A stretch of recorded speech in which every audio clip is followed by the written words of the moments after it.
કૃષ્ણ. હરે કૃષ્ણ. ખૂબ ખૂબ હરે સ્વાગત છે આપ કૃષ્ણ સૌનું પ્રભુજી, દંડવત બધાનું. પ્રણામ. દંડવત પ્રણામ. હરે કૃષ્ણ.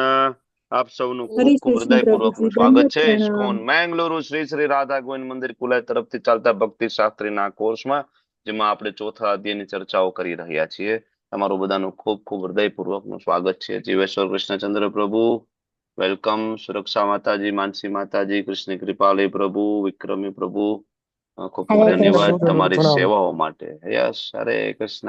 કૃષ્ણ પ્રભુજી, હરે દંડવત પ્રણામ. કૃષ્ણ પ્રભુજી દંડવત પ્રણામ. પ્રણામ. આનંદ સાગર પ્રભુ વેલકમ. આનંદ ચરણ પ્રભુ, દીપ્તિ હરે માતાજી. કૃષ્ણ યસ, પ્રણામ. હરે કૃષ્ણ, હરે કૃષ્ણ.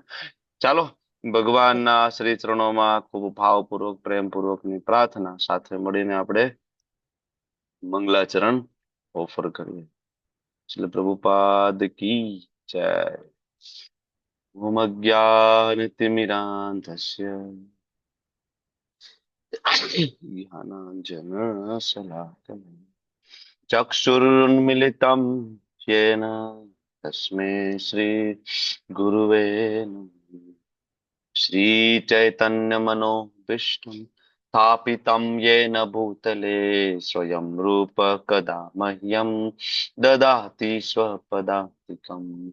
वन्देऽहं श्रीगुरो श्रीयुतापदकमलं श्रीगुरुन् वैष्णवांश्च श्रीरूपं साग्रजातं सहगण रघुनाथान्वितं तं सजीवं साद्वैतं सावधूतं परिजनसहितं कृष्णा चैतन्य देवं श्रीराधा कृष्ण पादान् सहगण ललिता श्री विशाखान्वितांश्च. हे कृष्णा करुणा सिंधु दीनबंधु जगतपते गोपेश गोपिका कांत राधा कांत नमस्तुते. तप्त कांचन गौरांगी श्री राधे वृंदावनेश्वरी वृषभानुसुते देवे प्रणमामि हरिप्रिये. वाञ्छाकल्पतरुभ्यश्च कृपा सिन्धुभ्य एव च पतितानां पावनेभ्यो वैष्णवेभ्यो नमो नमो विष्णुपादाय कृष्णपृष्ठाय भूतले श्रीमते भक्ति वेदांत स्वामी निति नामिने. नमस्ते सारस्वते देवे गौरवाणी प्रचारिणे निर्विशेषा शून्यवादी पाश्चात्या देश तारिणे. जय श्री कृष्ण चैतन्य प्रभु नित्यानंद श्री अद्वैत गदाधर श्रीवासादि गौर भक्त वृंद. हरे कृष्णा कृष्ण कृष्णा हरे कृष्ण, कृष्णा कृष्णा कृष्ण हरे हरे, हरे हरे, हरे हरे हरे राम हरे राम, हरे राम, राम राम हरे राम हरे हरे. हरे. हरे कृष्ण प्रभुजी. हरे हरे कृष्णा. कृष्ण प्रभु दंडवत प्रणाम. हरे हरे वेलकम. कृष्ण कृष्ण प्रभुजी, हरे हरे दंडवत कृष्ण कृष्ण, प्रणाम. दंडवत प्रणाम. प्रभुजी प्रणाम. પ્રણામ. અનંત કૃષ્ણ પ્રભુ વેલકમ પ્રભુજી. બધા જ વહાલા વૈષ્ણવનું ખૂબ ખૂબ હૃદયપૂર્વકનું સ્વાગત છે. હરિસુંદર પ્રભુજી વેલકમ પ્રભુ. સુમિત્રા માતાજી વેલકમ. જાનવી માતાજી, હિરલ માતાજી સ્વાગત છે આપ સૌનું. ચંદ્રિકા માતાજી, ભૂમિ માતાજી, આકૃતિ માતાજી વેલકમ. તો શરૂઆત કરીએ. તો ગઈકાલે આપણે શરૂઆત કરી, મતલબ લાસ્ટ સેશનમાં ચોથો અધ્યાય દિવ્ય જ્ઞાન તરફ આપણે આગળ વધી રહ્યા છીએ, જેમાં આપણે જોયું કે અધ્યાયનું ડિવિઝન કેવી રીતના થયું. કે ભાઈ પેલા 4 શ્લોક છે તો દિવ્ય જ્ઞાનની પરંપરા વિશે ભગવાન વાત કરી રહ્યા છે, અને 5 થી 10 શ્લોક છે ભગવાન શ્રી કૃષ્ણના અવતરણનો દિવ્ય સ્વભાવ. 11 થી લઈને 15 શ્લોક જેટલા પણ પ્રકારના માર્ગો છે એનું અલ્ટિમેટલી લક્ષ્ય ભગવાન શ્રી કૃષ્ણ છે. બરાબર, આ રીતના આગળ વધીશું. બરાબર, જેમાં આપણે પહેલો શ્લોક ભણ્યા, અને પહેલો શ્લોક જનરલી લોકો ભગવદ ગીતા તો વાંચતા હોય છે, છતાં પણ એને આ પહેલો શ્લોક બીજો શ્લોક સમજી નથી શકતા ચોથા અધ્યાયનો. મોટા ભાગનાને પૂછો કે ભાઈ કૃષ્ણ ક્યારે આવ્યા, તો કે ભાઈ દ્વાપર યુગના અંતે આવ્યા. એને 5100 ને સમથિંગ કઈક વર્ષો થયા. બરાબર, એની પેલા કૃષ્ણ હતા, તો કે ના, એની પેલા કૃષ્ણ નહોતા. બરાબર, કૃષ્ણ એક સામાન્ય પુરુષ છે. મથુરાની જેલમાં જન્મ થયો હતો. થોડીક સિદ્ધિઓ હતી એની પાસે, થોડા અસુરોનો વધ કર્યો, યોગિક શક્તિઓ હતી એની પાસે. બરાબર, અને રાજા બન્યા આગળ અને છેલ્લે એક પારધીનું તીર લાગ્યું અને બસ એનું શરીર છૂટી ગયું અને મૃત્યુ પામ્યા.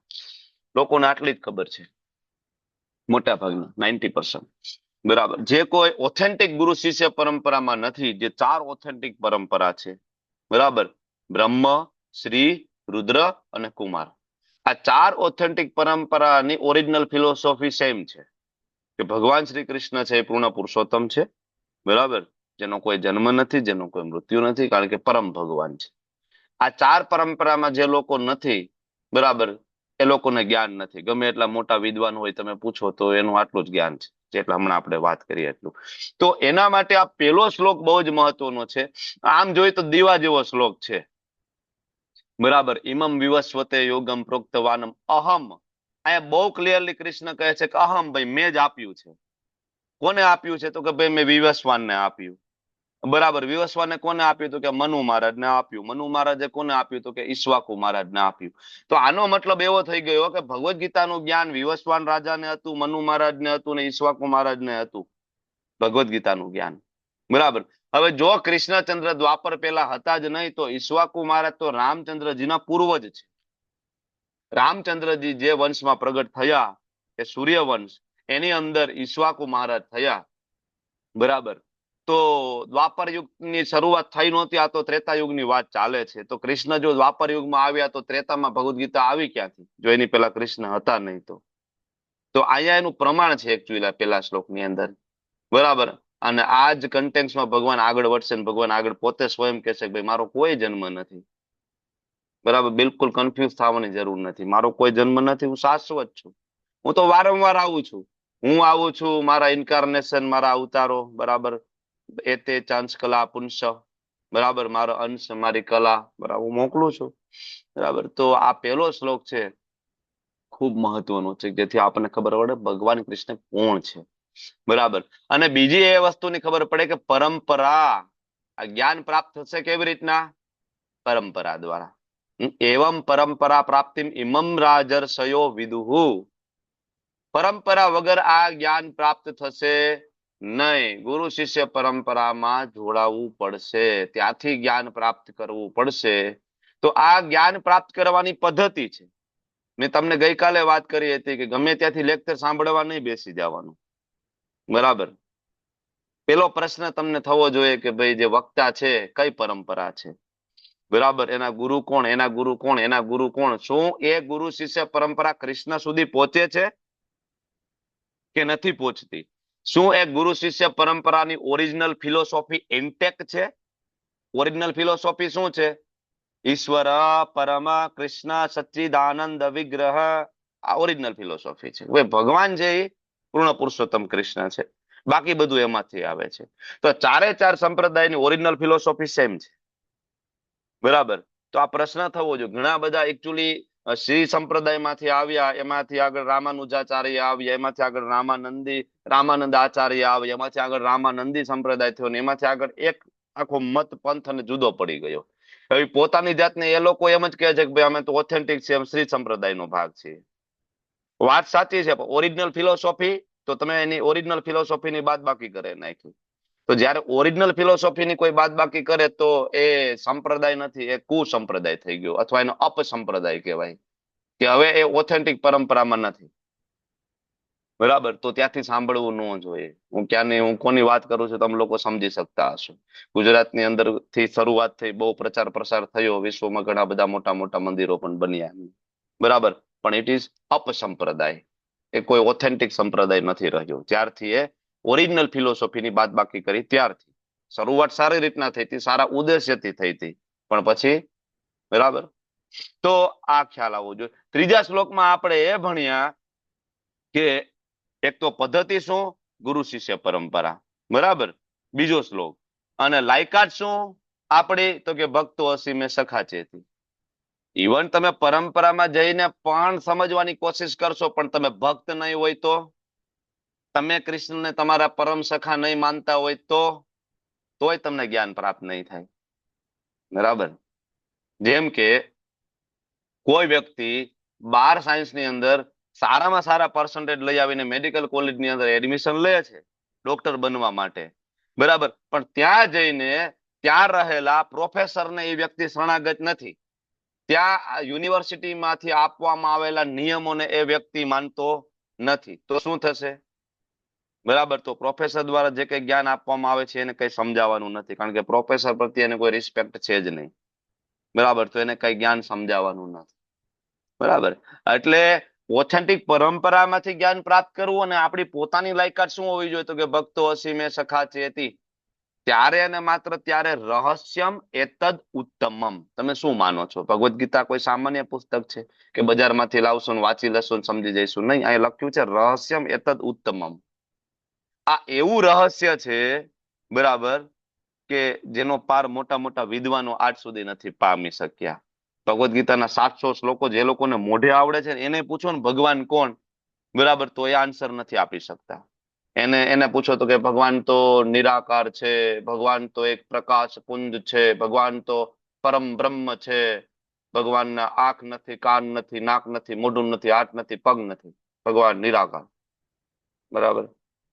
આખી આખી ભગવદ્ ગીતા મોઢે આવડતી હોય, વેદોના શ્લોક મોઢે આવડતા હોય, પણ નથી સમજી શકતા. વાય? ભગવાન ચોખ્ખું કહે છે, ભાઈ ભક્તો અસીમે સખા ચેતી હશે તો ને માત્ર તો રહસ્યમ એતદ ઉત્તમમ, આ ઉત્તમ રહસ્ય છે એની સામે પ્રગટ કરીશ. તમ એટલે અંધકાર, એમાંથી બહાર કાઢે એવું આ જે છે હું પ્રગટ કરીશ. નહીં તો નહીં કરું. બહુ ક્લિયરલી કૃષ્ણ બહુ પ્રેક્ટિકલ છે. યે યથા મામ પ્રપદ્યન્તે, તમે મને પૂર્ણ પુરુષોત્તમ માનો છો, હું રિવીલ થઈશ તમારી સામે, હું તમને દેખાડીશ કે હું પૂર્ણ પુરુષોત્તમ છું. નથી માનતા પૂર્ણ પુરુષોત્તમ, ઇટ્સ ઓકે. તમે મને ભગવાન તરીકે નથી માનતા, યે યથા મામ પ્રપદ્યન્તે, કૃષ્ણ કે હું તમારા માટે એવી વ્યવસ્થા કરીશ, એવી જગ્યાએ તમને ઘુસાડી દઈશ, બરાબર, કે તમને એવું લાગશે તમે બહુ મોટા ભક્ત છો, તિલક કરીને ફરતા હશો, પણ એ અપસંપ્રદાય છે, બરાબર, જેમાં કોઈ ગતિ અલ્ટિમેટલી થવાની નથી. યે તમામ પ્રપદ્યંતે, કૃષ્ણ બહુ પ્રેક્ટિકલ છે. ઓકે, તો આ વસ્તુ આપણે ગઈકાલે ભણી ગયા. અને પછી હવે આપણે આગળ વધી રહ્યા છીએ અર્જુનનો પ્રશ્નથી હવે આગળ, કારણ કે કૃષ્ણએ એમ કીધું કે ભાઈ આ જ્ઞાન મેં આપ્યું કોને? વિવસ્વાનને, સૂર્યદેવને. તો સામાન્ય જે વ્યક્તિ લેવલ 1 માં આવે એને આ વસ્તુ તમે કહો તેને તરત પ્રશ્ન થાય, જે હમણાં આપણે વાત કરી એમ, કે ભાઈ કૃષ્ણ તો દ્વાપરમાં આવ્યા, તો આ ઈશ્વાકુ મહારાજ ને મનુ મહારાજ ને વિવાસવાન પાસે ભગવદ્ ગીતા કેવી રીતના આવી? ત્યારે કૃષ્ણનો કોઈ જન્મ તો હતો જ નહીં, તો આ કેવી રીતના થયું? એટલે અર્જુન સેમ એ જ પ્રશ્ન ભગવાનને પૂછે છે. બરાબર. હવે અહીંયા શું કઈ અર્જુનને શું લાગે? કઈ ડાઉટ છે? બરાબર. અપરમ ભવતો જન્મ પરમ જન્મ વિવસ્વતઃ, ભગવાન તમારો જન્મ તો મારી સાથે થયો, અર્જુનનું કહેવાનું એવું છે, મતલબ, બરાબર, અને આપનો જન્મ અર્વાચીન કાળમાં, મતલબ અત્યારે, અને સૂર્યદેવ છે એ પ્રાચીન કાળમાં, એ પેલા થઈ ગયા વિવસ્વાન. અર્જુનને ખબર છે સૂર્યદેવ વિવસ્વાન કોણ છે, બરાબર. તો હવે કેવી રીતના હું સમજુ કે પ્રાચીન કાળમાં તમે એને આ ઉપદેશ આપવા ગયા હોય વિવસ્વાનને? કારણ કે આપણે બે મામા ફોઈના ભાઈઓ, બરાબર, અર્જુન અને ભગવાન કૃષ્ણની એજ ઓલમોસ્ટ સેમ, બરાબર. બે એકાબીજાની ઘરે, મામા ફોઈની ઘરે બે વેકેશન કરવા જતા, બે ને બધી ખબર એકાબીજાની, બરાબર. ત્યાં સુધી ખબર કે સુભદ્રા માતાજીના લગ્ન કરવાના હતા, કૃષ્ણને ખબર હતી, ભલે બલરામજીને નહોતી ખબર. ત્યાં સુધી પાકી ભાઈબંધી બધું ખબર. તો અર્જુન ભગવાન ડાયરેક્ટ પૂછે છે ભાઈ હું કેવી રીતના માનું, કેવી રીતના સમજી શકું, બરાબર, કે તમે વિવસ્વાનને કેવી રીતના કહેવા ગયા? શ્રીલ પ્રભુપાદજીનું તમે તાત્પર્ય વાંચો તો તાત્પર્યની અંદર સૌથી પહેલા આ ડાઉટ છે, ત્યાં પ્રભુપાદ છે એ મૂકે છે, શું અર્જુનને ભગવાનના શબ્દ ઉપર વિશ્વાસ નથી? બરાબર. પ્રભુપાદ ત્યાંથી શરૂઆત કરે છે, તો હું અર્જુનને ડાઉટ છે? નહીં, આ અર્જુનનો ડાઉટ નથી. આપણે આ અધ્યાયની શરૂઆત કરી ત્યારે મેં તમને શું કીધું કે 700 શ્લોકો કંઠસ્થ હોય ને એ લોકોને ખબર નથી કૃષ્ણ કોણ છે.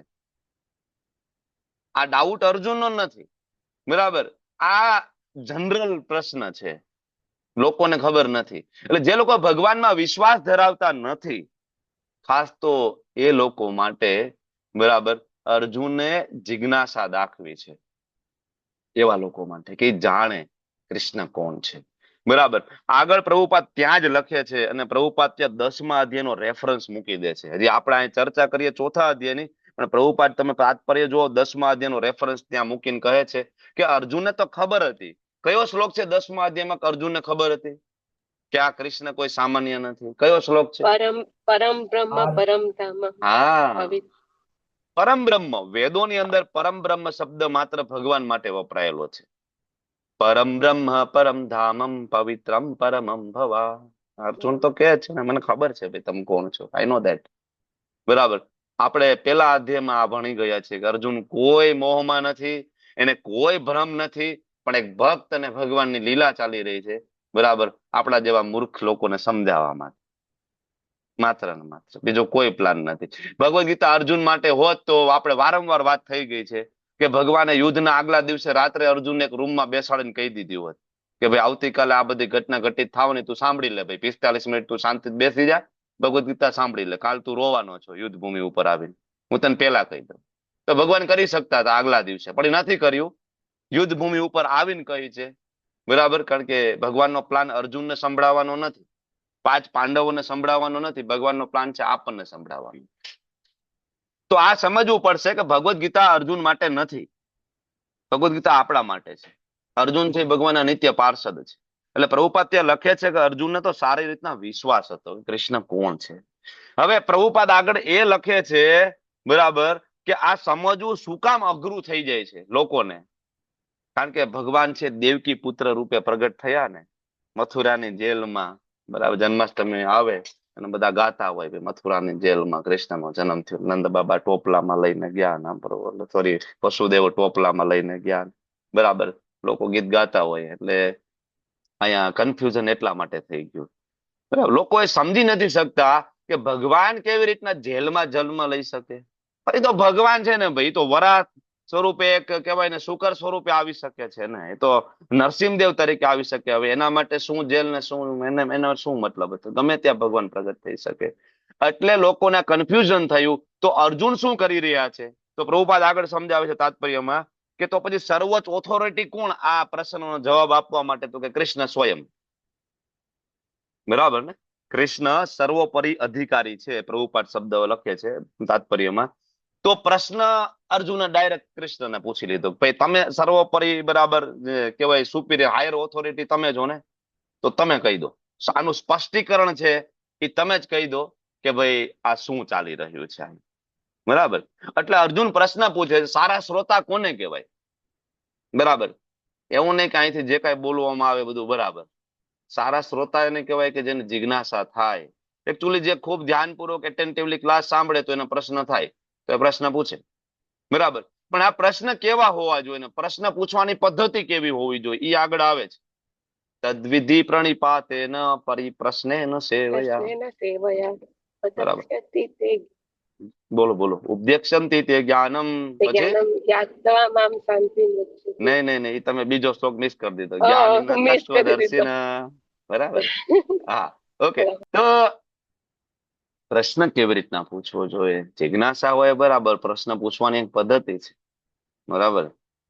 ઓકે. તો વિષય વસ્તુને ધ્યાનમાં રાખીને ખૂબ વિનમ્રતા પૂર્વક પ્રશ્ન પૂછવો જોઈએ. મને ખબર નથી પડતી, મને સમજાવો. મને આ પ્રભુપાદના શબ્દો ઉપર શંકા નથી. પેલા તો પ્રભુપાદની ભગવદ ગીતા વાંચીએ ને તો પેલા તમને એક ક્લેરિટી હોવી જોઈએ, પ્રભુપાદે જે લખ્યું છે 100% સાચું છે, પણ મારામાં યોગ્યતા નથી, હું સમજી નથી શકતો. અને આવું થશે. પહેલી વાર ભગવદ ગીતા વાંચશો ને તો 10%, 5% સમજાશે. બીજી વાર વાંચશો ને, સેમ શ્લોક સેમ તાત્પર્ય વાંચશો ને, નવું કંઈક પ્રગટ થશે, સેમ વર્ડ. ત્રીજી વાર વાંચશો ને નવું પ્રગટ થશે, ચોથી વાર વાંચશો નવું પ્રગટ થશે. જેટલી વખત વાંચશો ને સેમ તાત્પર્ય પ્રભુપાદનો વાંચશો, તમને એમાંથી નવું પ્રગટ થશે. સેમ. બરાબર. એક જ તાત્પર્ય. શું કામ? જેટલી કૃષ્ણમાં તમારી શ્રદ્ધા હશે ને એટલું કૃષ્ણ આપણા હૃદયમાં જ્ઞાન પ્રગટ કરાવશે. જેટલી શ્રદ્ધા. દદામિ બુદ્ધિયોગમ તમ યેન મામુપયાન્તિ. બુદ્ધિયોગ કૃષ્ણ આપશે. કેટલી બુદ્ધિયોગ આપશે? Depend on you, depend on me. અહીંયા હું જાઉં છું મતલબ હું મને પણ કહી રહ્યો છું. બરાબર. મારામાં જેટલી શ્રદ્ધા હશે એટલું કૃષ્ણ મારા હૃદયમાં જ્ઞાન પ્રગટ કરશે, એનાથી વધારે નહીં. બરાબર. તો આ સમજવું રહ્યું. બરાબર. તો હવે આગળ ભગવાન આન્સર આપી રહ્યા છે, ભગવાન દ્વારા જવાબ આવશે. 5મા શ્લોકથી ભગવાનનો જવાબ ચાલુ થાય છે ને, શ્રી ભગવાન ઉવાચ બહુની મે વ્યતીતાની જન્માની તવ ચાર્જુન તાન્યહમ વેદ સર્વાણી ન ત્વમ વેત્થ પરંતપ. ભગવાને ક્લિયર કટ આન્સર આપી દીધો અહીંયા અર્જુનને કે જીવ અને ભગવાન વચ્ચે તફાવત છે. અદ્વૈત સિદ્ધાંતનું ખંડન થઈ જાય છે અહીંયા જ આ શ્લોકની અંદર. બરાબર. આત્મા પરમાત્મામાં ભળી ગઈ ને આત્મા જ પરમાત્મા છે ને આત્મા અત્યારે માયામાં પડી ગઈ છે ને બરાબર. હવે આત્મા તપ જપ ને યોગ સાધના કરશે ને પછી એ પોતે પરમાત્મા બની જશે ને નહીં. આ શ્લોકની અંદર ખંડન થઈ જાય છે. કોઈને તમે એલોટ કરેલો શ્લોક છે? હા પ્રભુજી, હરે કોને કૃષ્ણ. કરેલો છે? સુમિત્રા માતાજી. સુમિત્રા માતાજી, આર યુ રેડી? હા પ્રભુજી. 5 મિનિટ છે તમારી પાસે. ચાલો, ઓવર ટુ યુ. હરે કૃષ્ણ પ્રભુજી. ઓમ નમો વિષ્ણુપાદાય કૃષ્ણ પ્રેષ્ઠાય ભૂતલે શ્રીમતે રાધા ગોવિંદ ગોસ્વામી ઇતિ નામિને નમસ્તે પ્રભુપાદ દેવી ગૌરવાણી પ્રચારિણી નિર્વિશેષ શૂન્યવાદી ગ્રામીય જન નિસ્તારિણી. શ્રી ગુરુદેવની જય, શ્રી પ્રભુપાદની જય, શ્રી વૈષ્ણવ ભક્ત વૃંદની જય. શ્લોક અધ્યાય 4 શ્લોક 5. શ્રી ભગવાન ઉવાચ ગૃહિણી મે વ્યતીતાની જન્માની તવ ચાર્જુન તાન્યહમ વેદ સર્વાણી ન તમ વેતર પરંતપ. અનુવાદ. શ્રી ભગવાન બોલ્યા, તારા અને મારા અનેક જન્મો થઈ ચૂક્યા છે. હું તે બધાને યાદ રાખી શકું છું, પરંતુ હેત પરંતપ તું તેને યાદ રાખી શકતો નથી. ભાવાર્થ. ભગવાન અર્જુનના પૂછેલા પ્રશ્ન કે તમારો જન્મ અર્વાચીન કાળમાં એટલે કે અત્યારે થયો છે, જ્યારે સૂર્યદેવ વિવસ્વાનનો જન્મ તો પ્રાચીન કાળમાં થયો છે. આ શ્લોકમાં ભગવાન પોતાના અને અર્જુન વચ્ચેનો ભેદ કહે છે.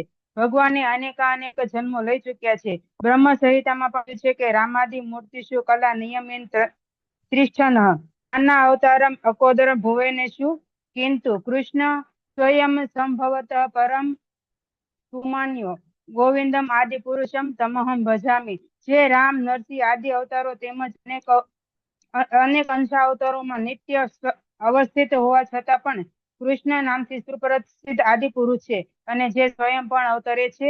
હું તે પૂર્ણ પુરુષોત્તમ પરમેશ્વર ગોવિંદને ભજું છું. વેદોમાં પણ કહ્યું છે કે ભગવાન એકમેવ અદ્વિતીય હોવા છતાં તેઓ અસંખ્ય રૂપમાં પ્રગટ થાય છે. તેઓ એવા વૈદુર્ય મણિ સમાન છે કે જે પોતાના રંગ બદલતો હોવા છતાં પણ તેના તેજ સ્વરૂપમાં રહે છે.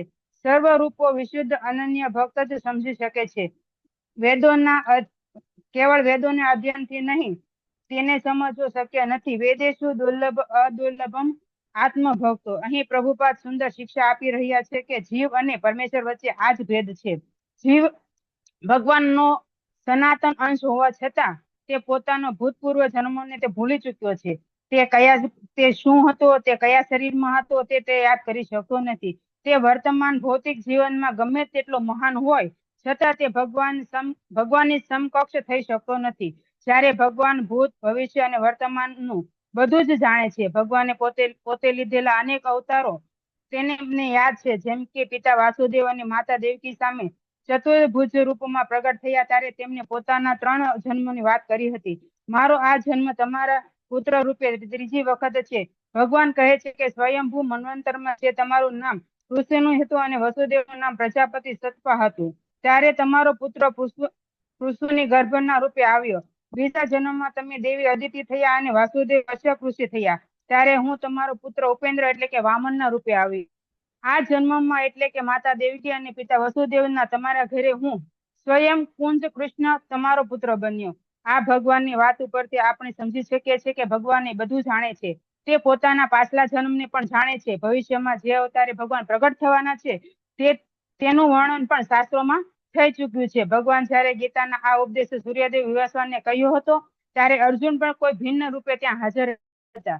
તે ભગવાનને યાદ હતું પરંતુ અર્જુનને યાદ હતું નહીં. બ્રહ્મ સંહિતામાં ભગવાનને યચ્યુત કહ્યા છે, જેનો અર્થ છે કે ભૌતિક સંપર્કમાં હોવા છતાં તેમને કદી પોતાનું વિસ્મરણ થતું નથી. ભગવાન સચ્ચિદાનંદ છે. જીવાત્મા દેહ બદલતો હોવાને કારણે બધું જ ભૂલી જાય છે, પરંતુ ભગવાનની સ્મૃતિ રહે છે કે તેઓ પોતાના સચ્ચિદાનંદમય દેહ બદલતા નથી. તેઓ અદ્વૈત રૂપ છે. એનો અર્થ છે કે તેમને દેહ અને તેમની પોતાની વચ્ચે કઈ તફાવત નથી. અહીં ભગવાન કહે છે કે હું પણ જન્મ લઉં છું અને તું પણ જન્મ લે છે, પણ ફરક એ છે કે તાન્ય અહમ વેદ, મને તે ખબર છે અને ન ત્વમ વેતત, તું તે જાણતો નથી. તે તું ભૂલી ગયો છે. ગયા જન્મમાં તું શું હતો વાસ્તવમાં આપણને યાદ નથી કે ગયા જન્મમાં આપણે શું હતા. આ ઘટના દિવસ રાત સમાન છે. જેમ કે આપણે આખો દિવસ કઈ ને કઈ કાર્ય કર્યું હોય છે તે આપણને યાદ રહે છે, પણ જયારે આપણે રાત્રિના સમયે ઘસઘસાટ સુઈ જઈએ છીએ ત્યારે આપણને કઈ જ વસ્તુ યાદ રહેતું નથી. તેમ જન્મ પછી મૃત્યુ, મૃત્યુ પછી જીવન, બધું જ જીવ બધું જ ભૂલી જાય છે. અહીં આપણે એક ઉદાહરણ દ્વારા સમજી શકીએ છીએ કે જીવાત્મા અને પરમેશ્વર વચ્ચે શું ભેદ છે. જેમ કે એક દેશના પીએમ કોઈ જેલની મુલાકાતે લેવા જાય છે, પણ જેલમાં તો જે ગુનેગાર હોય તે જ આવે ને. તે તો શું પીએમ ગુનેગાર છે? ના, પીએમ ગુનેગાર નથી, પણ તે નિરીક્ષણ, જેલનું નિરીક્ષણ કરવા માટે આવે. આમ આ ભૌતિક જગતમાં જ્યારે પાપ અને અધર્મનું પ્રમાણ વધે છે ત્યારે ભગવાન કોઈકને કોઈક રૂપે અવતરે છે અને તેઓ ભક્તોની રક્ષા કરે છે. ભગવાનનો અર્થ છે ભગ એટલે ઐશ્વર્ય અને વાન એટલે ધારણ કરનાર. જેમની પાસે આ 6 ઐશ્વર્ય સંપૂર્ણ રીતે છે, બધી સંપત્તિ, બધી શક્તિ, બધો પ્રભાવ, બધી શાણપણ અને બધી સુંદરતા, બધી ત્યાગ, કૃષ્ણ આ બધા ઐશ્વર્યનો માલિક છે. ઈશ્વર પરમ કૃષ્ણ સચ્ચિદાનંદ વિગ્રહ, અનાદિર આદિર ગોવિંદમ, સર્વ કારણોમાં કારણ. હરે કૃષ્ણ પ્રભુજી. હરે કૃષ્ણ. થેન્ક યુ, ખૂબ ખૂબ ધન્યવાદ માતાજી તમારો. ઘણું બધું તમે કવર કરી લીધું છે ઓલમોસ્ટ. બરાબર. તો આ જે શ્લોક એકચ્યુઅલી કહેવા માંગે છે, ભગવાન આન્સર આપે છે કે ભાઈ જીવ અને ભગવાન વચ્ચે શું તફાવત છે. બહુની મે વ્યતીતાની જન્માની તવ ચાર્જુન, બહુની અનેક જન્મો થયા છે તવ ચાર્જુન તારા ને મારા. તાની અહમ વેદ સર્વાણી, તાની અહમ વેદ, હું બધું જાણું છું. ભગવાનના જેટલા પણ જન્મ થયા હોય આગળ, અવતાર, જન્મ તો ના કહેવાય પણ અવતાર, બરાબર, ભગવાન બધું જાણે છે.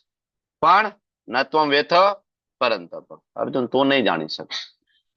પ્રભુપાદનું તાત્પર્ય તમે જો પેરેગ્રાફ નંબર 1, તો પ્રભુપાદ ભગવાનના ઘણા બધા અવતારો છે, પણ એનું મૂળ ભગવાન શ્રી કૃષ્ણ છે. એના રેફરન્સ માટે 2 શ્લોક મૂકે છે. અદ્વૈતમ અચ્યુતમ અનાદિમ અનંત રૂપમ આદ્યમ પુરાણ પુરુષમ નવયૌવનમ ચ વેદેષુ દુર્લભમ અદુર્લભમ આત્મભક્તો ગોવિંદમાદિ પુરુષમ તમહમ ભજામિ. ગોવિંદ છે એ આદિ પુરુષ છે. વેદેષુ દુર્લભમ, વેદો વાંચીને પણ આ જ્ઞાન પ્રાપ્ત ના થાય, પણ અદુર્લભમ આત્મભક્તો, ભગવાનના જે ભક્તો છે એને આ જ્ઞાન એકદમ સરળ રીતના પ્રાપ્ત થઈ જાય છે. કૃષ્ણ છે, પૂર્ણ પુરુષોત્તમ ભગવાન છે. ખરેખર આ જોયું છે.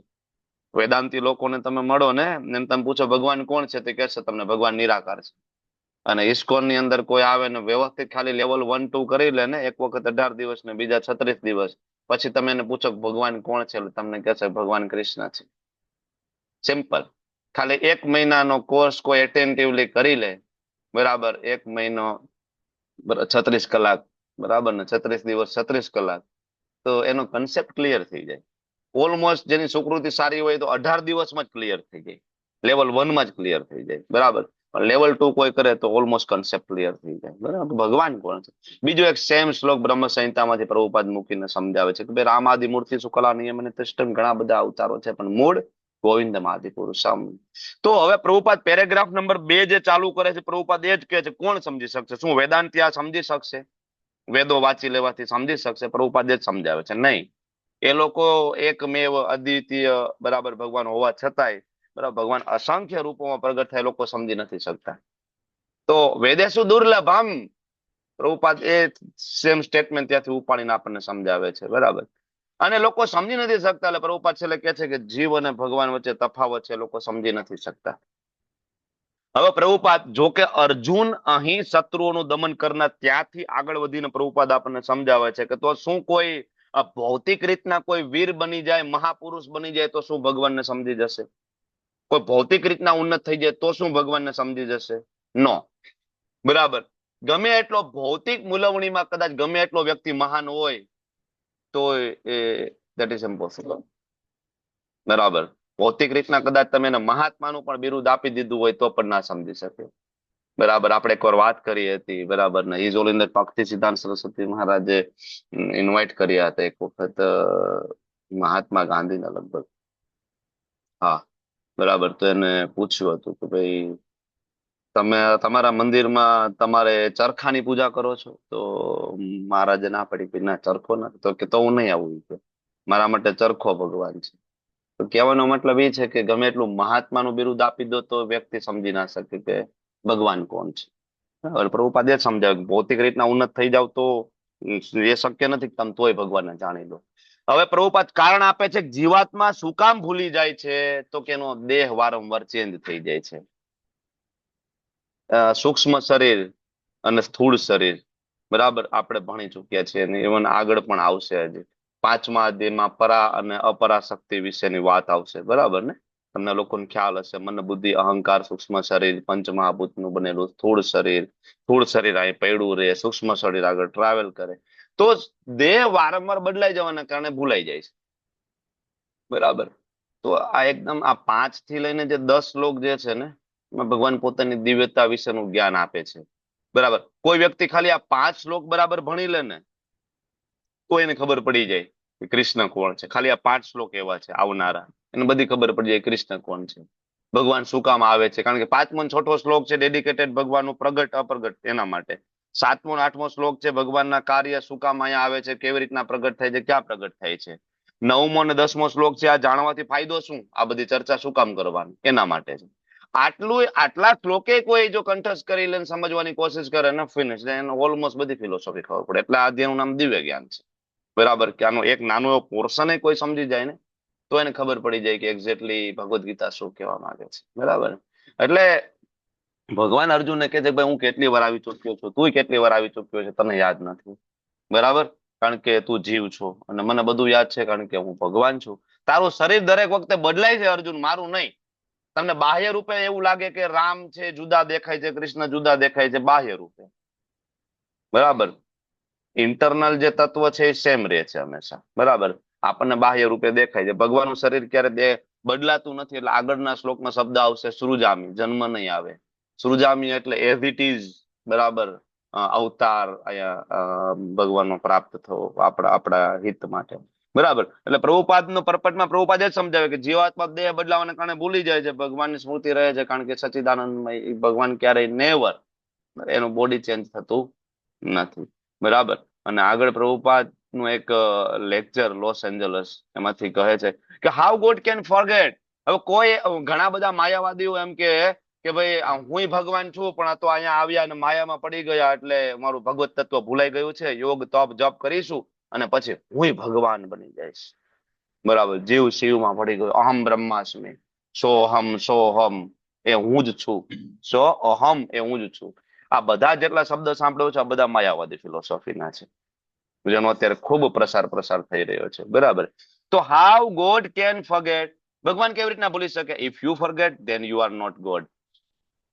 બહુ ક્લિયર કટ સ્ટેટમેન્ટ. તમે ભૂલી જતા તમે ભગવાન કેવી રીતના છો ઇમિડિયેટલી. બરાબર. There is no other argument. Simple. તમે ભૂલી જાવ છો મતલબ તમે ભગવાન નથી. God can not forget, God remembers always. ભગવાનને બધું જ યાદ રહે છે, બધું જ યાદ રહે છે એટલે એ ભગવાન છે. Mayavadi philosopher says that I am God. માયાવાદી શું કે છે? હું ભગવાન છું. Now I am under illusion of maya. અત્યારે હું માયામાં પડી ગયો છું, બ્રહ્મા છું. બરાબર. I have forgotten my self, એટલે હું ભૂલી ગયો છું ધેટ આઈ એમ ગોડ, કે હું ભગવાન છું. And by meditation I shall become God. અને હું મેડિટેશન કરીશ, તપ જપ કરીશ ને હું શું બની જઈશ? Become God. This is all nonsense. ઉપર શું કે છે? મૂર્ખતા છે, આ બકવાસ છે, nonsense. Nobody, God cannot forget himself, then is not God.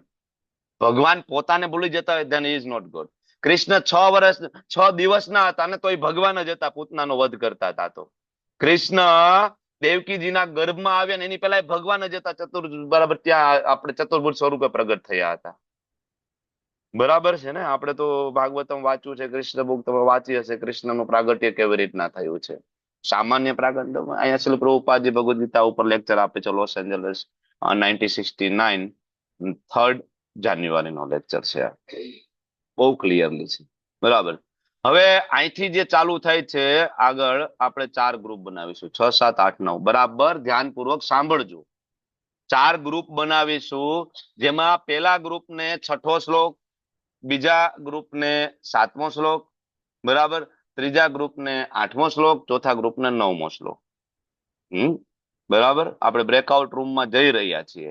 Breakout રૂમમાં જઈને કરવાનું શું છે ખાસ સમજી લો કે તમારે પ્રીચિંગ કરવાનું છે. એવા શબ્દ તમારે ત્યાંથી ઉપાડવાના છે. ખાલી એક એક્ઝામ્પલ તમને હું આપું, બરાબર, કે 4.6 માંથી અજો, બરાબર. લોકો સમજી નથી શકતા કૃષ્ણનો, બરાબર, કૃષ્ણ અજન્મા. તમે લોકોને કહો કે શિવજી અજન્મા છે, લોકો માની જાય, કારણ કે શિવજી, બરાબર, લીલા કરવા માટે આવતા નથી નીચે, કારણ કે માયાથી ભગવાન શિવ ક્યારેય માથાકૂટમાં પડવા જ નથી માંગતા, બરાબર. એ ત્યાં બેઠા બેઠા રામના નામમાં લીન છે, તો બધાને એમ થાય કે અજન્મા છે. હકીકતે શિવજીનું પ્રાગટ થયું છે, આપણે ભાગવતમાં વાંચ્યું છે, બ્રહ્માજીના ભવામાંથી પ્રગટ થયા છે, અને શંકરષણજીનો અલ્ટિમેટ વિસ્તાર છે, બલરામજીનો, શિવજી એટલે, બરાબર. પણ હવે તમે એમ કહો કૃષ્ણ અજન્મા છે, તો લોકો સમજી નથી શકતા, તો અહીંયા એનું પ્રૂફ છે. અજો અપી સન અવે આત્મા. કૃષ્ણ કે મારો કોઈ જન્મ નથી, ભગવાનના ડાયરેક્ટ વર્ડ છે, હું અજન્મા છું. તો આ એક વર્ડ મેં તમને સમજાવ્યો કે તમે પ્રીચિંગમાં સંસ્કૃતમાંથી અને ભાવાર્થમાંથી એવા વર્ડ લઈ આવો, એવી એનોલોજી લઈ આવો. તમને પ્રેઝન્ટ કરવા માટે 2.5 મિનિટનો સમય મળશે. 4 ગ્રુપ, ટોટલ 10 મિનિટ. રીડિંગ કરવા માટે 5 મિનિટ. 5 મિનિટમાં રીડિંગ કરી લો અને એ વર્ડ આપી દો તમારા લીડરને. Is it clear? ચાલો આપણે બ્રેકઆઉટ રૂમ તરફ આગળ વધીએ છીએ. કોઈને કન્ફ્યુઝન નથી ને ભાઈ કે આ આપણે શું કરવા માંગીએ છીએ? આમ તો પહેલી વાર આપણે કઈ બ્રેકઆઉટ રૂમ કરતા નથી, એટલે તમને લોકો હવે આમ અનુભવી તો થઈ ગયા છો. ચારેય ગ્રુપના એક એક લીડરને હું શ્લોક નંબર આપી દઉં છું. રૂમ નંબર 1 આનંદ ચરણ પ્રભુ, આર યુ ધેર પ્રભુ? હા, હરે કૃષ્ણ પ્રભુજી. રૂમ નંબર 1 પ્રભુ, શ્લોક નંબર 4.6. ઓકે. રૂમ નંબર 2 આનંદ સાગર પ્રભુ, આર યુ ધેર પ્રભુ? આનંદ સાગર પ્રભુ, કેન યુ હિયર મી પ્રભુ? હરે કૃષ્ણ પ્રભુજી, દંડવત પ્રણામ. યસ પ્રભુ. રૂમ નંબર 2 4.7 આનંદ સાગર પ્રભુ. ઓકે, હું તમને લીડ કરવાનું નથી કહેતો, તમે ડિસાઈડ કરી લેજો કોને લીડ કરવું હોય. હું તમને ખાલી તમારી સાથે રહેલા છે એ બધાને કહી દેજો. રૂમ નંબર 3 અરાધિકા માતાજી, 4.8.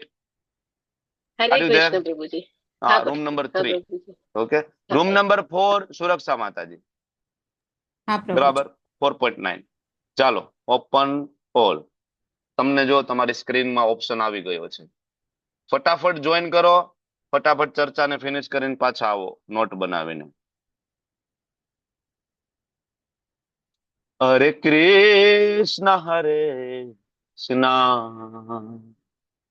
કૃષ્ણ કૃષ્ણ હરે હરે રામ રામ રામ હરે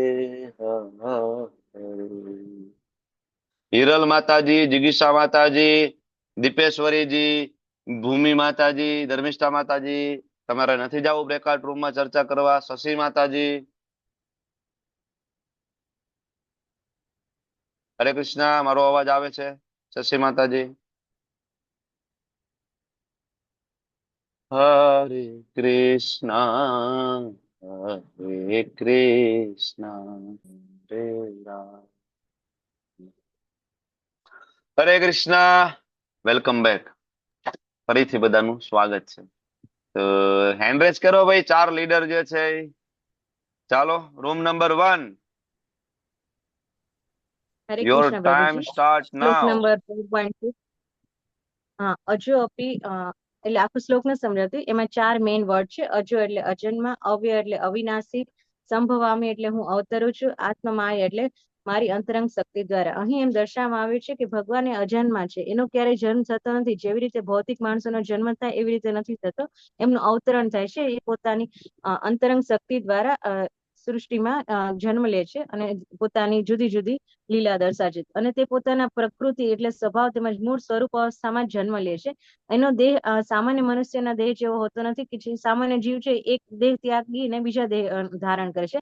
જ્યારે ભગવાન છે પોતાની અંતરંગ શક્તિ દ્વારા પોતાના આદ્ય દેહમાં જ હંમેશા પ્રગટ થાય છે અને તેમનું મૂળ સ્વરૂપ સનાતન દ્વિભુજ મુરલીધર સ્વરૂપમાં જ પ્રગટ થાય છે.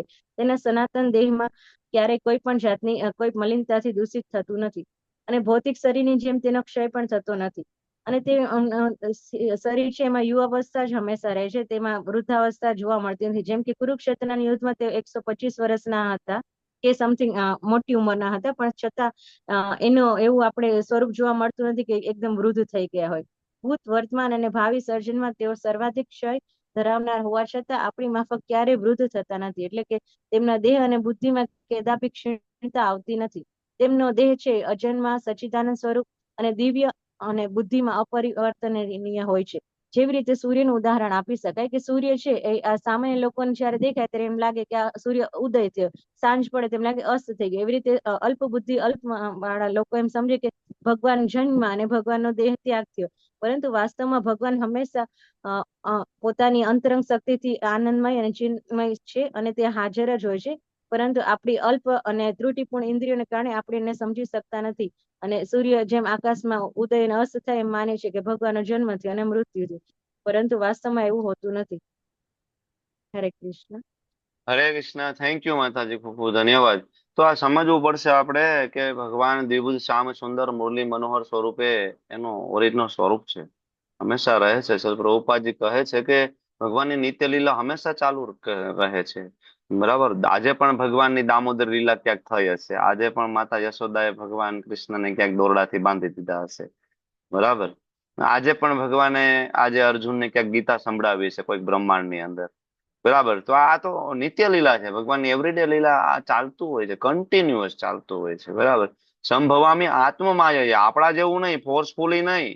અહીં જે શબ્દ છે સમજવાની કોશિશ કરજો.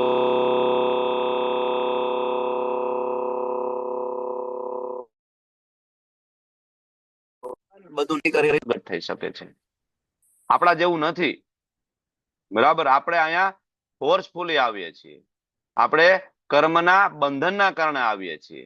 બરાબર. Okay, next leader. Hare Krishna.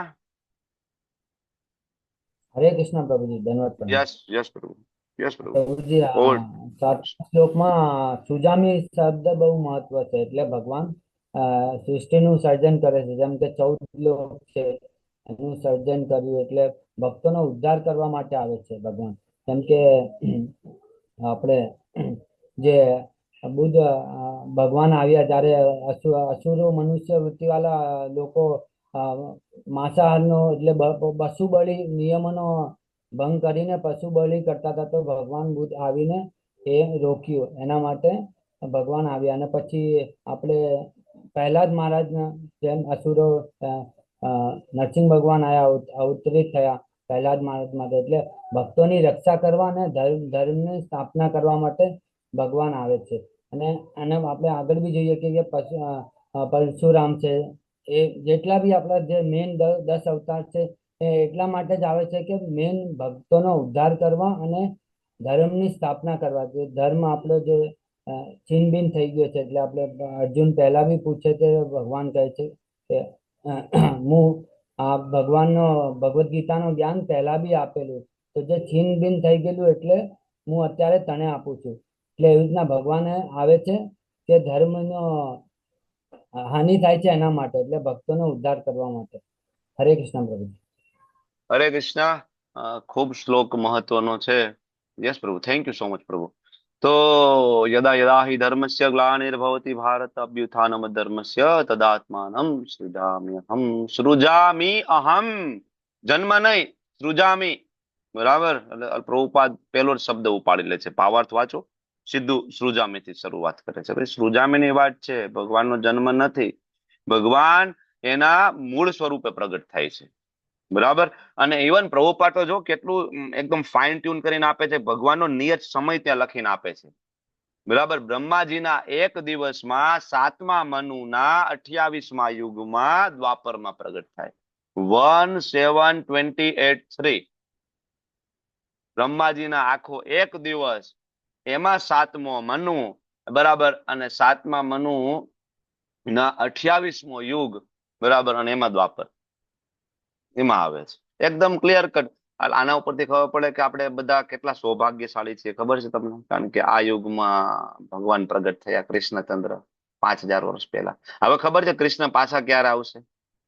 Do know that? બ્રહ્માજીનું રાત થઈ જશે ને, આ બ્રહ્માંડનો આંશિક પ્રલય થઈ જશે ને, પછી બીજે દિવસે બ્રહ્માજીની સવાર પડશે ને પાછું બપોર પડશે ને, ત્યારે કૃષ્ણચંદ્ર આવશે, ત્યારે ચૈતન્ય મહાપ્રભુ આવશે. કારણ કે કૃષ્ણ અને ચૈતન્ય મહાપ્રભુ છે ને, એ બ્રહ્માજીના એક દિવસમાં એક જ વાર આવે. કૃષ્ણના બીજા બધા વિસ્તારો દરેક વખતે આવે. નરસિંહદેવ ભગવાન આવશે, વરાહ ભગવાન આવશે, રામચંદ્રજી આવશે, સ્વયં કૃષ્ણ અને ભગવાન ચૈતન્ય, કારણ કે બે કૃષ્ણ છે તો એ ઓનલી વન ટાઈમ્સ આવે છે. હવે વિચાર કરો કેટલા ફોર્ચ્યુનેટ છીએ આપણે કે આપણે ચૈતન્ય મહાપ્રભુને ઓળખીએ છીએ. આપણે એ પણ જાણીએ છીએ કે ભગવાન ચૈતન્ય મહાપ્રભુ સ્વયં કૃષ્ણ છે. હવે વિચાર કરો કેટલા ફોર્ચ્યુનેટ છીએ, છતાં આપણે ભક્તિ ના કરીએ તો આપણાથી મોટો મૂર્ખ કોણ હોઈ શકે? બ્રહ્માજીના એક દિવસમાં આ કૃષ્ણ પ્રગટ થઈને આપણે એને ઓળખી ગયા છીએ. આ તો ભગવાન છે, સર્વોપરી તો આ જ છે, આપણે ઓળખી ગયા છીએ.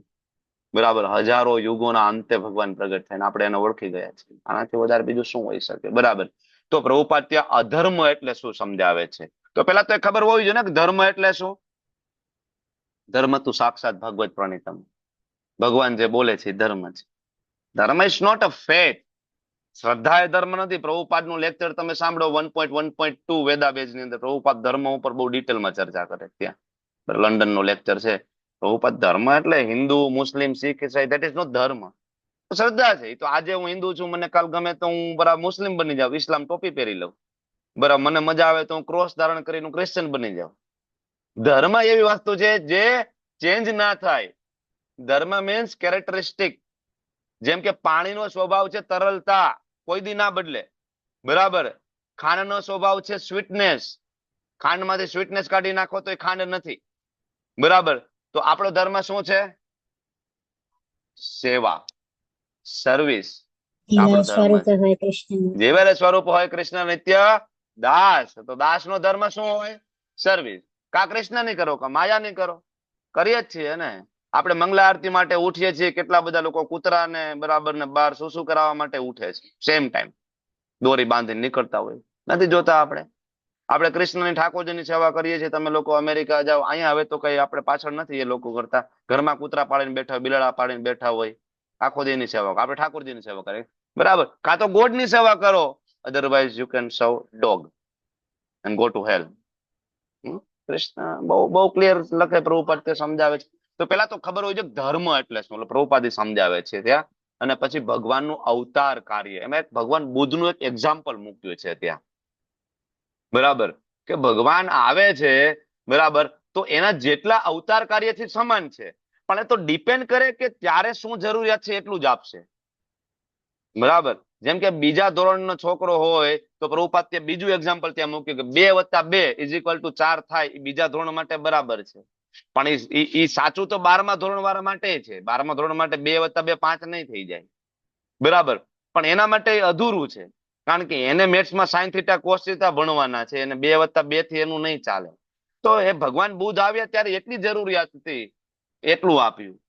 બરાબર. પછી મહાપ્રભુ આવ્યા અને ઓરિજિનલ આપ્યું. આ યુગનો ધર્મ છે કોને એસ્ટાબ્લિશ કર્યો? ચૈતન્ય મહાપ્રભુએ. એક સિક્વન્સ છે આખું, તમે સમજો. બુદ્ધ આવ્યા, બરાબર, બુદ્ધની ફિલોસોફી, બરાબર, એને નિષ્કાસિત કરવા માટે શંકરાચાર્ય આવ્યા. શંકરાચાર્યની ફિલોસોફીને કાઢવા માટે રામાનુજાચાર્ય આવ્યા. બરાબર. મધ્વાચાર્ય આવ્યા.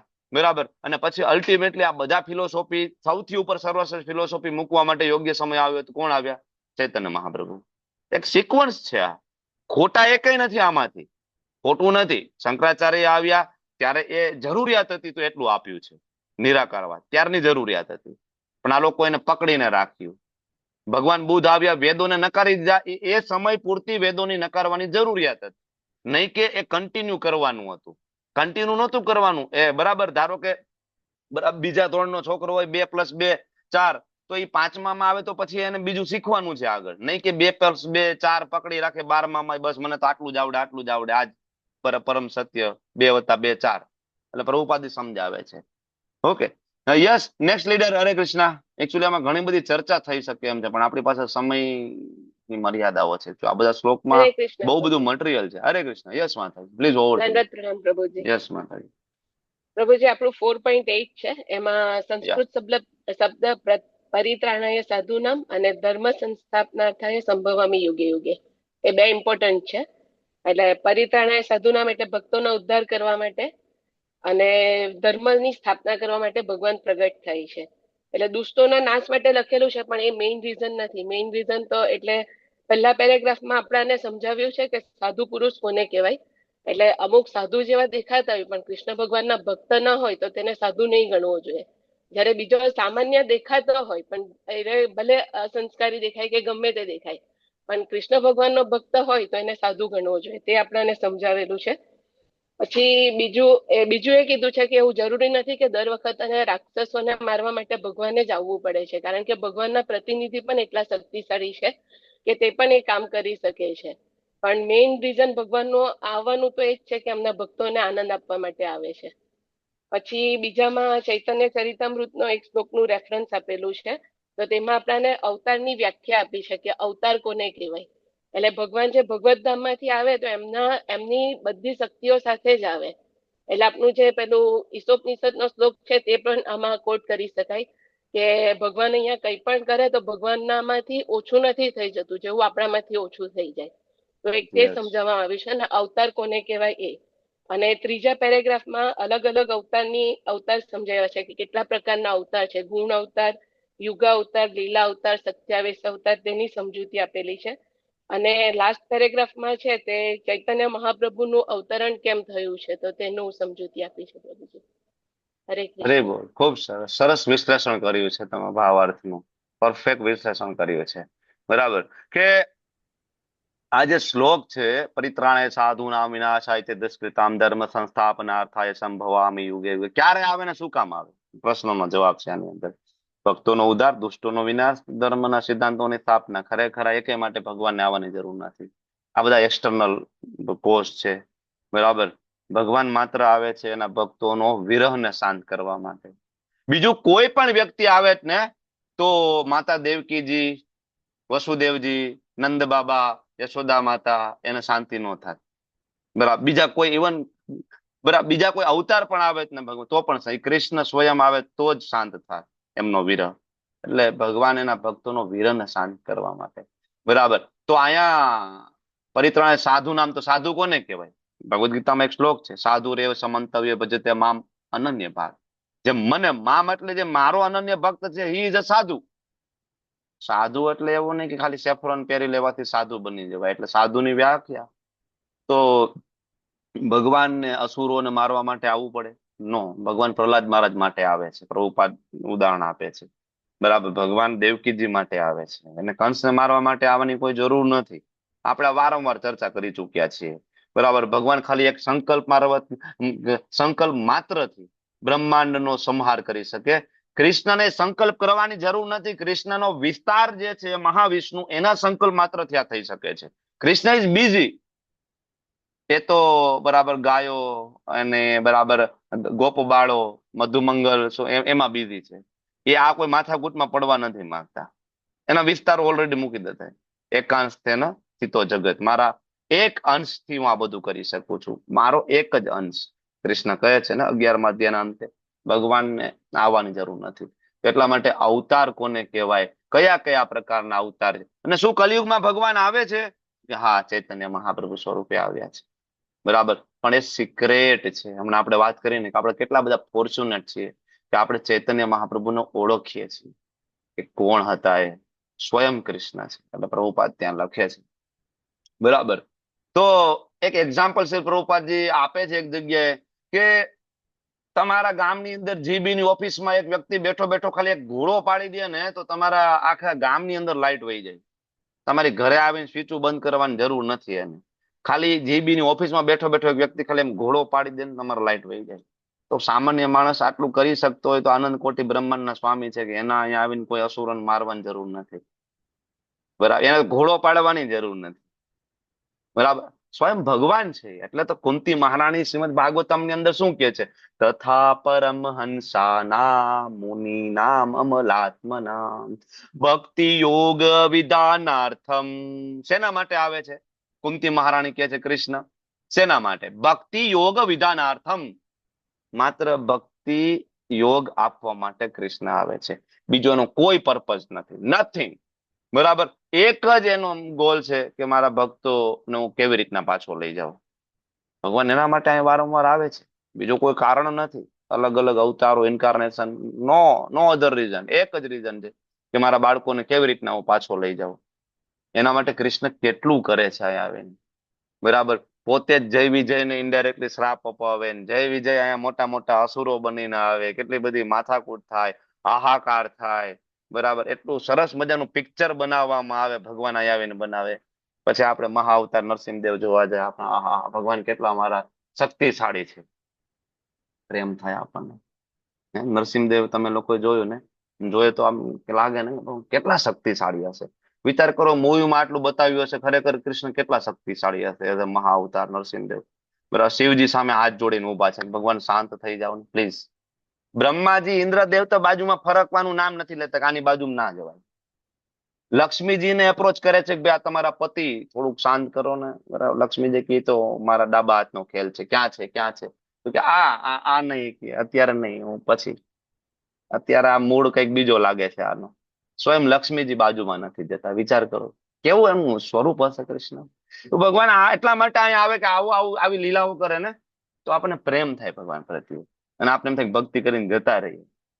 બીજો કોઈ પ્લાન નથી એનું અહીંયા આવવા માટેનો. Yes, next. હરે કૃષ્ણ. સુમિત્રા માતાજી તમારો છે? હરે કૃષ્ણ પ્રભુ. હા, યસ. હરે કૃષ્ણ ઓકે પ્રભુજી. ઓકે, હા ચલો લાસ્ટ શ્લોક. શ્લોક 9 છે. મારો શ્લોક 9મો છે. યસ એમાં યસ, ટાઈમ દિવ્ય સ્ટાર્ટ. અને પુનર્જન્મ બે શબ્દ મહત્વના છે. હરે કૃષ્ણ પ્રભુજી. શ્લોક 9, એમાં દિવ્યમ અને પુનર્જન્મ બે મહત્વના શબ્દો છે. દિવ્યમ એટલે કે ભગવાનની દિવ્યતાને જાણવી. ભગવાન સનાતન છે, તેનું સચ્ચિદાનંદ રૂપ છે. ભગવાન કઈ રીતના, ભગવાન પૂર્ણ પુરુષોત્તમ પરમેશ્વર છે. તેમાં બ્રહ્મ સહિતમ આપ્યું છે, અદ્વૈતમ અચ્યુતમ અનંત રૂપમ. જો ભગવાન અનેકાનેક દિવ્ય રૂપો હોવા છતાં તે સર્વ એક પરમ અદ્વૈત એવા પૂર્ણ પુરુષોત્તમ છે. અને ભગવાનને પૂર્ણ પુરુષોત્તમ ને સમજવા જોઈએ, ભગવાનની દિવ્યતાને જાણવી જોઈએ. અને પુરુષ બોધની ઉપનિષદમાં કહ્યું છે કે એકો દેવ નિત્ય લીલાનું રખતો તો ભક્ત વ્યાપી હૃદયંત આત્મા. એક જ પૂર્ણ પુરુષોત્તમ પરમેશ્વર પોતાના અનન્ય ભક્તો સાથે એક દિવ્ય રૂપે સદૈવ સંગમ કે સદૈવ સાથે રહે છે. તો આપણે ભગવાનને જાણવા જોઈએ, ભગવાનની દિવ્યતા, ભગવાનની કથા જાણવી જોઈએ. ભગવાન ભૌતિક માયાના બંધનથી પડ્યો હોય છે. જ્યારે એક ભક્ત શ્રદ્ધા અને કથાના જ્ઞાન દ્વારા ભગવાનને પ્રાપ્ત જાણી શકે છે. જે ભગવાનને જાણે છે તે માયા ક્યારે ફસાતો નથી. ભગવાનને જે જાણે છે તે ભગવાનના પરમ બ્રહ્મ પૂર્ણ પુરુષોત્તમ છે, તે નિસ્સંદેહ મુક્તિને પામે છે. તો આમાં આપણે સમજવું જોઈએ કે આપણે કૃષ્ણ ભાવના પરાયણમાં રહીને ભગવાનની સેવા, ભગવાનની કથા આ બધું સાંભળવું જોઈએ. અને આપણા આપણે જે મનુષ્ય યોનિનો જે જન્મ મળ્યો છે તેને સાર્થક કરવો જોઈએ. હરે કૃષ્ણ પ્રભુજી. હરે કૃષ્ણ, થેન્ક યુ. આની અંદર સૌથી ઇમ્પોર્ટન્ટ વર્ડ છે તત્વતઃ. જન્મ કર્મ ચ મે દિવ્યમ એવમ યો વેતિ તત્વતઃ. ઉપર છલું નહીં, તત્વતઃ, ડિટેલ.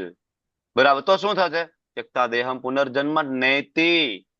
ફરીથી બીજી વાર જન્મ નહીં થાય. ખાલી ભગવાનનો જન્મ અને ભગવાનના કર્મ બે વસ્તુ જાણ્યું છે. પ્રભુપાદજી તાત્પર્યની શરૂઆત કરે છે કે આ જે કઈ વસ્તુ પ્રાપ્ત થાય છે એ સરળ નથી. કેટલી કરુણા છે આપણા ઉપર, પ્રભુપાદે સમજાવે છે કે તત્કાળ ભગવત ધામ પ્રાપ્ત થાય છે. કોઈ જન્મ કર્મ, શ્રીમદ ભાગવતમ વાંચો અને એની અંદર ભગવાનની કરુણા, બરાબર. ભાગવતમ અત્યારે કેન્ટો 3 અને ઉદ્ધવજી અને વિદુરજીનો સંવાદ ચાલી રહ્યો છે મોર્નિંગમાં, બરાબર. અને એમાં ભગવાન જે અસુરોનો વધ કરે છે, બરાબર, પૂતનાનો વધ કરે છે. અહો બકીયમ સ્તન કાલકૂટમ. સ્તન ઉપર કાલકૂટ વિષ ચોપડીને આવી હતી પૂતના, અને એને માનો દરજ્જો આપ્યો. એટલી બધી કરુણા છે, બરાબર. અર્જુન, બરાબર, બધા એના પોતાના તીરથી બધાના ગળા કાપી નાખે છે. ભગવાન એ બધાને ભગવત ધામ આપે છે, કારણ કે બધા નયનાભિરામમ શબ્દ ત્યાં આવ્યો છે. કૃષ્ણ મુખારવિંદમ, એને ભગવાન કૃષ્ણનું ખાલી મુખ જોઈ લીધું ને તોય. તો ભગવાન દ્વારા આપવામાં આવતી આ મુક્તિ, તત્કાળ ભગવત ધામમાં જવું, આ લેશ માત્ર સરળ નથી. શ્રીલ પ્રભુપાદજી તાત્પર્યમાં લખે છે સરળ નથી.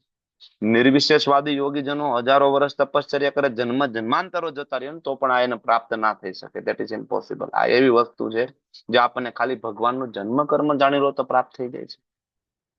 બીજા પેરેગ્રાફની અંદર પ્રભુપાદ એટલે સમજાવે છે કૃષ્ણ પૂર્ણ પુરુષોત્તમ છે, અવતારી છે, અવતાર નથી, અવતારી પણ છે, અને એનું પ્રમાણ વેદની અંદર છે. એટલે શ્રીલ પ્રભુપાદજી ત્યાં વેદમાંથી પ્રમાણ મૂકે છે. અને ત્રીજો જે પેરેગ્રાફ છે વેદ પ્રમાણ, એના માટે એક એક્ઝામ્પલ મધ વાળું આપે છે ત્યાં.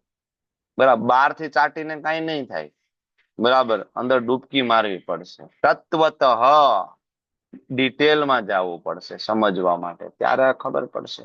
બરાબર, ભગવાનનો જન્મ થયો બરાબર ક્યારે, એટલે એ જાણવું નથી નક્ષત્ર કયું હતું, ચંદ્રની ગતિ આ હતી ને આ વર્ષ હતું, નહીં. તત્વતઃ શ્રીમદ ભાગવતમ ના જ્યાં સુધી કોઈ વ્યક્તિ કેન્ટો 1 2-3 વાર 4 વાર ના વાંચી લે, કેન્ટો 2 2-3-4 વાર ના વાંચી લે, કેન્ટો 3 સૌથી ડિફિકલ્ટ છે. વિદુર મૈત્રેયજીનો સંવાદ ક્યારે વાંચ્યો છે? માથું ફરી જાય આપણું કે હું ચર્ચા હું હાલે, કયા લેવલની ખબર જ ના પડે. 1-2 વાર પહેલી વાર વાંચો ને ખબર ના પડે, બધું ઉપરથી જાય કે આ કયા લેવલની ચર્ચા હાલે છે. મેં તો ગુજરાતીમાં વાંચ્યું નહોતું સમજાણું, મેં કીધું ઇંગ્લિશમાં કમ્પેરિઝન કરી દઉં તો હાવ નહોતું સમજાતું, ખબર જ ના પડે કે એકચ્યુઅલી આખું ચર્ચા ક્યાંથી હાલી રહી છે. 1-2 વખત વાંચ્યું કે સમજાય જ નહીં આપણને ઈ લેવલની. તો જ્યાં સુધી આ ના સમજાય ને ત્યાં સુધી આગળ વધવાનું જ નથી, દસમ સ્કંદમાં કૂદકો મારવાનું જ નથી. કારણ કે તત્વત સમજવું એટલે 1 થી 9 જે કેન્ટો છે ને, પેલા એને જ ડિટેલમાં સમજવા પડે. કૃષ્ણ કોણ છે? Who is Krishna? લીલામાં ડૂબકી મારવાની જરૂર નથી, પેલા કૃષ્ણ કોણ છે, તત્વત, એનો જન્મ અને એના કર્મ, બરાબર, સર્ગ, આ પૃથ્વીનું જે કઈ બ્રહ્માંડનું સર્જન, પ્રાઇમરી સર્જન, સેકન્ડરી સર્જન, આ બધું સમજવું બહુ જરૂરી છે. જો વિદુરજી મૈત્રેયજીના સંવાદમાં ક્યાંય ડાયરેક્ટ આવી ગઈ લીલાઓની ચર્ચાઓ, બરાબર, કૃષ્ણની રાસલીલાની ચર્ચાઓ કેન્ટો 1 માં, બાકી તો પરીક્ષિત મહારાજ ત્યાં બેઠા છે ને એની પાસે ખાલી 7 દિવસનો સમય છે, તો ડાયરેક્ટ લીલાઓની ચર્ચા ના કરવા માંડે સુખદેવજી, પણ એવી ચર્ચા નથી, તો છે 10 કેન્ટોમાં આવે છે. એટલે આ એ મતલબ છે તત્વતઃ, એટલે ભગવાને પેલા ડિટેલમાં સમજો કે કૃષ્ણ કોણ છે, અને આ જાણશો તો ફાયદો શું થશે? ભગવત ધામ છે શું, બરાબર. શું કામ આપણે ભગવદ્ ગીતા વાંચવાની છે?